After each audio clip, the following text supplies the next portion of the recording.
Assalamualaikum warahmatullahi wabarakatuh. Dengan saya Antonius Giarno. Saya merupakan salah satu mahasiswa semester 4. Melalui video ini saya ingin memberikan pentingnya menjadi psikolog berkompeten dan berintegritas kepada dosen pengampu Ibu Dia. Pada dasarnya gini, mengapa kompetensi psikolog itu penting? Kompetensi adalah kemampuan profesional yang membuat seorang psikolog mampu memberikan layanan yang tepat dan aman. Nah, ada beberapa standar sebagai praktisi psikologi atau sebagai seorang psikolog. Yang pertama, harus mampu untuk memahami teori dan metode asesmen yang benar. Dengan demikian, maka data klien, terus observasi, terus pengumpulan data itu menjadi valid. Valid berarti kan tetap gitu. Memberikan layanan berdasarkan bukti ilmiah, jadi berdasarkan asesmen, berdasarkan pengujian gitu. Jadi itu menjadi syarat mutlak. Dan yang ketiga adalah memilih intervensi psikologis yang tepat. Dengan ketika kita memilih atau menggunakan alat ukur atau intervensi yang tepat, maka akan juga menghasilkan hasil tes yang tepat. Atau dalam konseling itu biasanya akan memberikan gambaran yang sangat luas untuk kita ketika nanti harus diperlukan untuk intervensi, dan terus memperbarui ilmunya sesuai dengan perkembangan. Tentu dengan tahapan perkembangan zaman di era digital ini, kita juga mampu untuk mengikuti arus bagaimana digital dunia saat ini sangat menuntut kita untuk memperbarui sumber ilmu atau penelitian terbaru, jurnal-jurnal terbaru, sehingga itu bisa menambah keluasaan bagi kemampuan untuk memahami di era saat ini. Yang kedua adalah mengapa integritas tidak boleh ditawar. Integritas ini merupakan sifat atau sikap jujur, lebih pada bertanggung jawab dan memegang etik meskipun tidak ada yang melihat. Jadi ketika kita menjadi seorang psikolog yang memang profesional dan berintegritas, sikap, tanggung jawab, etika itu memang harus dipegang secara penuh. Dalam arti misalnya sebagai contoh, kita mampu menjaga kerahasiaan data klien karena ini menjadi kode etik tersendiri yang harus kita pahami dan kita harus pedomi supaya nanti kita bisa menjadi seorang psikolog profesional. Tidak menyalahgunakan posisi atau wewenang.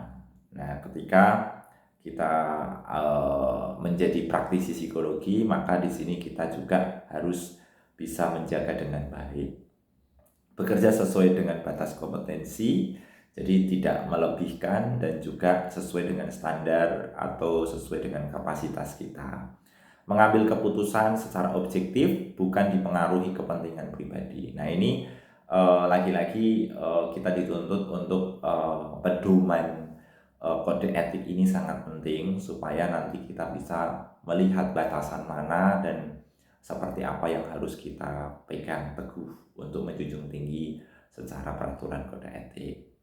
Menjunjung tinggi kode etik profesi dalam setiap tindakan.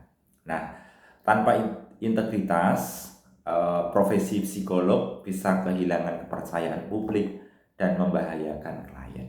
Ketika kita berusaha untuk mengintervensi, memberikan arahan, memberikan masukan, maka di sini sangat bahaya ya ketika seseorang klien datang ke kita ada permasalahan dan kemudian dalam penanganan maupun dalam memberikan saran, memberikan tepat guna tidak sesuai dengan yang seharusnya. Yang ketiga, ini menjadi tantangan khusus tentunya seorang psikolog di era modern. Yang pertama adalah harus mampu meningkatnya masalah kesehatan mental Di era digital ini bukan semuanya serba mudah, serba bisa dan gampang untuk kita browsing pun mudah. Ngapain harus konseling, ngapain harus datang ke psikolog gitu kan. Ini menjadi tantangan tersendiri. Juga tentu dengan adanya digital di era modern ini sangat pesat meningkatnya masalah kesehatan mental. Yang kedua, informasi psikolog yang menyesatkan di internet misalnya. Di internet itu ada beberapa web yang memang integritasnya ada, bertanggung jawab ya kan. Ada juga yang hanya menggunakan blogspot atau menggunakan kaitan tentang seorang penulis tapi latar belakangnya bukan psikologi. Itu kan sebuah pandangan atau opini, sehingga ini rawan untuk menyesatkan dari segi opini publik. Terus maraknya konselor abal-abal atau tenaga profesional. Tekanan profesional di media sosial ini juga sangat mempengaruhi, karena secara psikis ini juga akan mempengaruhi kondisi di mana pemahaman tentang psikologi. Oh, ternyata psikologi itu seperti itu, tapi padahal yang menjadi psikolog profesional itu tidak seperti itu.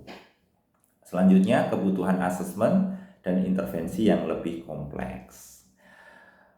Karena itu sangat penting bagi seorang psikolog harus mampu bersaing secara sehat, tetapi profesional harus terjaga dengan baik dan tidak tergiur dalam popularitas atau keuntungan instan, karena itu merupakan suatu tantangan seorang psikolog untuk selalu memegang kode etik tersebut.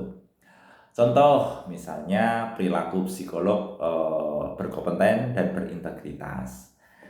Bisa saya gambarkan, yang pertama menolak pemberian layanan di luar kompetensi, melakukan supervisi jika menghadapi kekuasaan yang sulit, mengikuti pelatihan, workshop, dan kursus secara berkala, terus menjaga kerahasiaan klien meskipun ada tekanan pihak lain gitu kan, terus memperjelas batas hubungan profesional, serta menyampaikan hasil asesmen secara objektif dan tidak dilebih-lebihkan.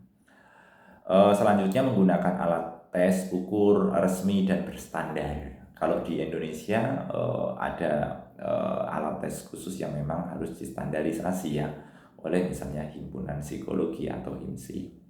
Mengutamakan keselamatan dan kesejahteraan klien. Kemudian yang kelima, dampak positifnya jika psikolog menjaga kompetensi dan integritasnya, maka seorang psikolog akan mendapatkan layanan yang benar dan aman. Kepercayaan masyarakat pun akan menjadi meningkat, profesional psikolog dipandang kredibel, kesalahan diagnosis dapat ditekan, terus kemudian praktek psikologis lebih berkualitas dan bertanggung jawab. Serta selanjutnya profesi semakin dihargai dan berkembang. Yang keenam, saya sebagai saat ini mahasiswa psikologi, terutama di Universitas Insan Cita Indonesia, mengajak teman-teman praktisi psikologi maupun psikolog dimanapun berada, untuk kita menjadi seorang psikolog bukan hanya soal gelar, tetapi soal tanggung jawab dan moral.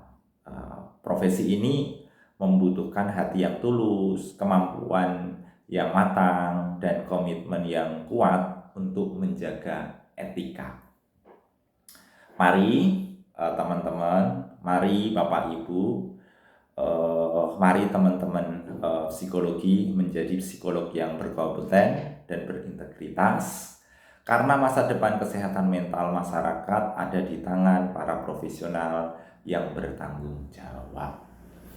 Demikian Bapak Ibu atas video hari ini, kampanye hari ini. Semoga apa yang hari ini kita dapatkan, saya sampaikan bisa bermanfaat untuk kita semua. Bersama Universitas Insan Cita mencetak generasi penerus bangsa, sukses selalu dan sehat selalu untuk semua. Assalamualaikum warahmatullahi wabarakatuh.